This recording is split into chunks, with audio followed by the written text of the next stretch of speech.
Agroglifos, parte 1. Os círculos nas plantações, também chamados de agroglifos, são formações de tamanho considerável criadas por meio do achatamento de uma determinada lavoura. Estas marcas em plantações normalmente são complexas e nem sempre apresentam forma circular. Muitos estudiosos alegam causas naturais misteriosas ou origem alienígena como explicação para o fenômeno. Porém, ainda não há um consenso científico e muitos acreditam que a maioria dos casos são feitos pelo homem, e outros, salvo poucas exceções, possivelmente por fenômenos naturais ou meteorológicos. Os círculos no Reino Unido, país onde é registrado a maioria dos casos, não estão distribuídos aleatoriamente por toda a paisagem e aparecem perto das estradas, em áreas de densidade populacional média ou alta, próximos a monumentos do patrimônio cultural e sempre em áreas de fácil acesso. As formações geralmente são criadas durante a noite, embora existam alguns relatos de que surgiram durante o dia. Várias teorias têm sido propostas, desde fenômenos naturais, ou feitos pelo homem, ou feitos por extraterrestres, e até mesmo por atividades paranormais de alguns humanos. Contudo, ainda não se sabe por completo o processo de formação de todos estes círculos, que aparecem em plantações e em áreas nevadas. Apesar de terem se tornado mundialmente conhecidos apenas a partir dos anos 80, existem registros do surgimento de agroglifos mesmo antes do século XX. Uma das provas mais conhecidas da ancestralidade do fenômeno é um panfleto publicado na Inglaterra em 1678, chamado de The Mowing Devil, ou O Diabo Ceifador, devido a um episódio ocorrido no município de Hertfordshire. O documento alertava os fazendeiros que, se não pagassem adequadamente os trabalhadores que faziam a colheita em suas plantações, um demônio iria cortá-las. E o panfleto indicava ainda que isso se daria da mesma forma como hoje são feitas as figuras nos campos. A lenda teria começado quando um rico latifundiário procurou um pobre camponês para contratá-lo para colher o trigo de sua fazenda, mas este considerou o pagamento muito baixo e eles discutiram. O proprietário, irritado, disse que preferiria que o demônio fizesse a sua colheita, em vez do camponês.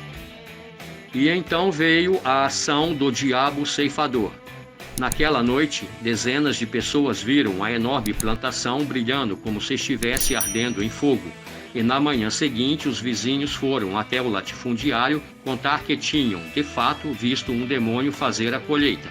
A criatura havia ceifado toda a plantação no formato de círculos, com os caules das plantas dobrados suavemente uns sobre os outros. Foi a partir daí, séculos atrás, que várias figuras começaram a surgir nas plantações durante a noite, sempre em curiosos formatos e invariavelmente atribuídas ao diabo ceifador. Os registros que se tem delas mostram que são muito parecidas com os agroglifos da atualidade. Na verdade, muitos pesquisadores citam este episódio como sendo um dos primeiros casos do surgimento dos agroglifos. Mas a fase moderna do fenômeno teve início muito depois, com círculos simples que surgiam em plantações principalmente de trigo e geralmente no sul e no oeste da Inglaterra. Dali, décadas depois, os agroglifos se espalharam pelo mundo. Ainda em sua fase inglesa, surgiam principalmente em áreas remotas ou próximas de locais onde se acredita haver concentração de estranhas energias, como em Silbury Hill, um enorme monumento neolítico erigido há séculos sobre uma montanha localizada próxima à cidade de Avebury. É interessante ressaltar que os municípios de Wiltshire e Hampshire, justamente naquela região, são os locais onde os desenhos mais aparecem, com mais de 300 registros. Da mesma forma, há vários relatos de avistamentos de UFOs naquele local, e muitos quase ao mesmo tempo em que surgiam uns círculos nas plantações, fato que desde cedo levou os ufólogos a associarem ambos os fenômenos. Estranhas esferas de luz foram vistas e em algumas ocasiões até filmadas sobre os campos. justamente quando brotavam os desenhos nas plantações. Apesar de algumas terem sido identificadas como registros de balões, sacos plásticos e até de aves, sem contar as fraudes digitais, uma parcela das estranhas filmagens permanece inexplicada, aumentando o mistério. Alguns cientistas chamam as enigmáticas esferas de bolas de plasma, uma alusão de que seria apenas um fenômeno natural, mas não respondem a todas as perguntas sobre a sua origem. Essa não é a única nem a mais contundente tentativa de se desmistificar os agroglifos, mas os casos resistem às explicações e continuam a desafiar estudiosos, cientistas, ufólogos e até mesmo o governo inglês. Padrão circular simples. Foi em junho de 1980 que a imprensa britânica divulgou o primeiro caso nacionalmente e também para o resto do mundo, dando projeção até antes inexistente ao fenômeno. O evento ocorreu em uma fazenda em Westbury, também na região de Wiltshire, na Inglaterra, e vários outros também surgiriam no sul do país naquele verão, mas sem receber a mesma divulgação da mídia. Assim, diante de algo inédito, os ufólogos concluíram que a figura circular na plantação de centeio era apenas uma marca causada pelo vento. Realmente, no início da manifestação do fenômeno, os desenhos tinham um padrão circular e eram relativamente simples. Apareciam normalmente em plantações de trigo, soja, centeio e cevada, além de outras mais incomuns.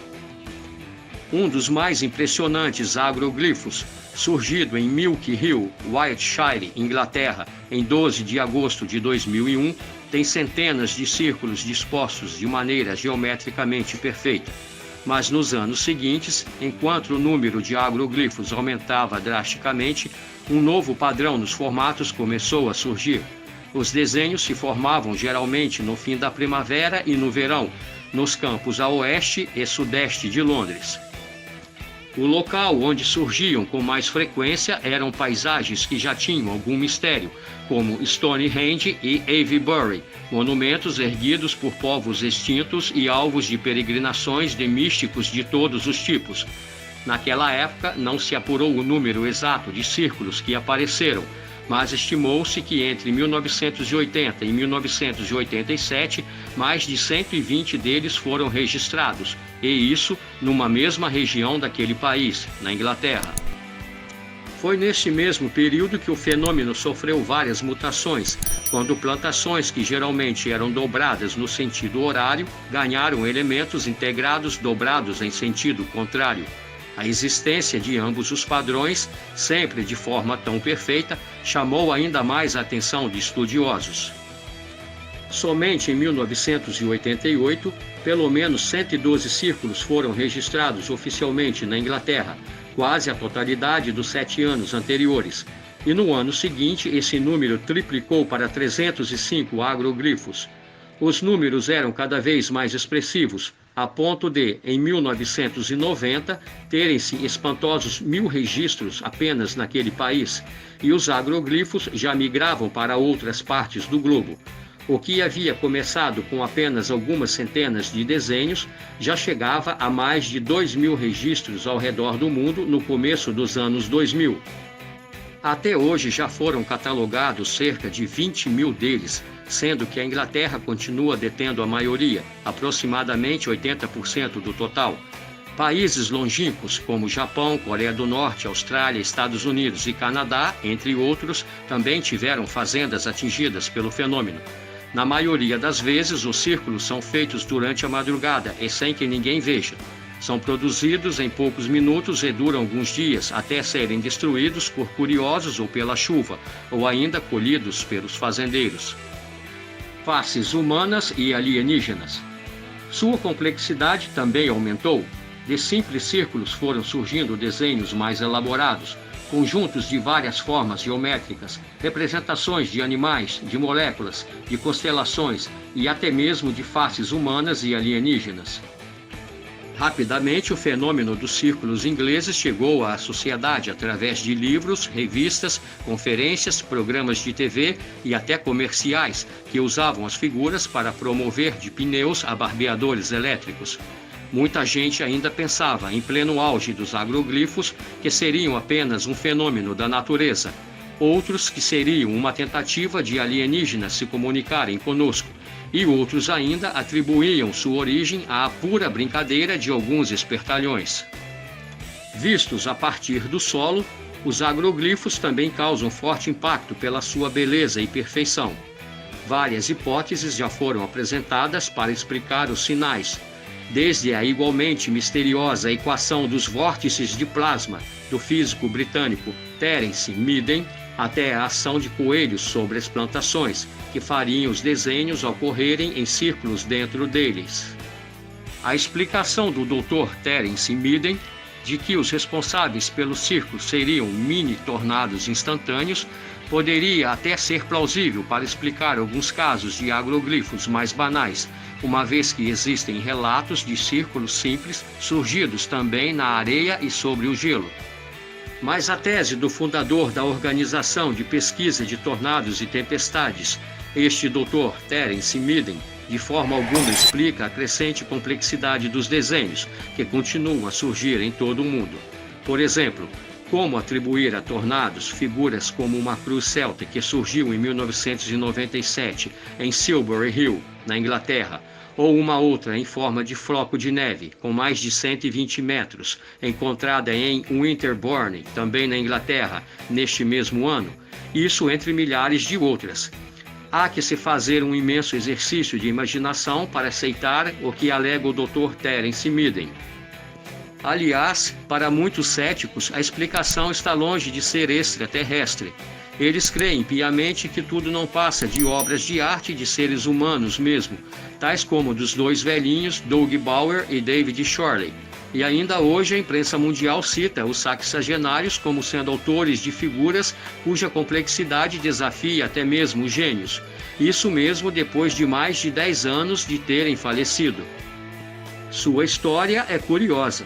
Em 1991, aos 68 anos de idade, esses simpáticos e fanfarrões aposentados afirmaram ser os responsáveis pela elaboração de círculos na Inglaterra desde 1978. Em uma demonstração para provar o que afirmavam, fizeram um círculo em apenas 1 hora, utilizando somente tábuas de madeira. O mundo se impressionou e acreditou que estava explicado o mistério. Grande engano. O que eles e seus apoiadores nunca conseguiram esclarecer é como poderiam produzir tantos agroglifos em tão pouco tempo e em lugares tão distantes entre si. E mais, nunca as plantas amassadas com suas tábuas demonstraram as mesmas características das encontradas em um círculo verdadeiro. Muito longe disso.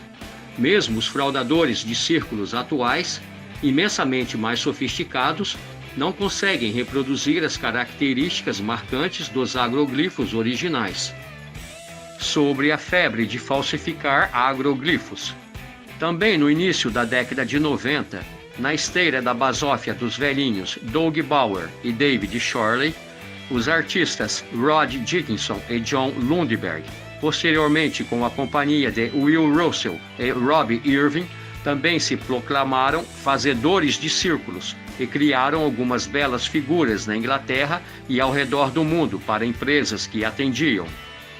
Surgiam, assim, os cada vez mais famosos Circle Makers, que hoje têm centenas de páginas na internet e alegam ser capazes de fazer qualquer tipo de agroglifo, em qualquer circunstância.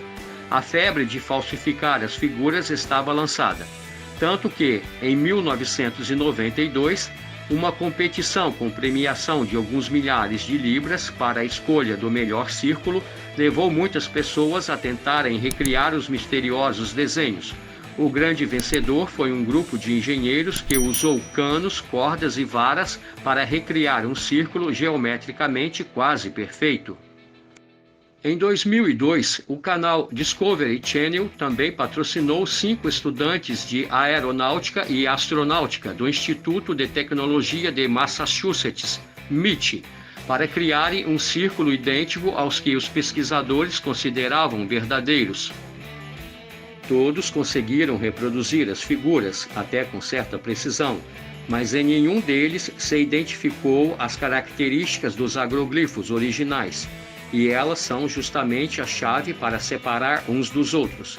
Simplesmente não há técnica humana que consiga copiar a maneira como os pés de grão são amassados, as mutações biológicas e até genéticas das plantas, a alteração que se registra no campo eletromagnético da área afetada, as interferências que ocorrem em celulares, etc.